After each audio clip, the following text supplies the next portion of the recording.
কথাবার্তা বাদ দিতে বলল রাশিয়া।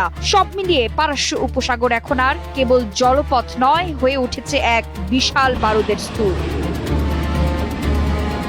ট্রাম্পের এই দাবিকে নস্যি করে দিয়ে গর্জে স্পিকার মোহাম্মদ বাঘের গালিবাফ স্পষ্ট জানিয়ে দিয়েছেন, ইরান মাথা নত করার জাতি নয়। ইরানের সামরিক বাহিনী হুঙ্কার ছেড়েছে।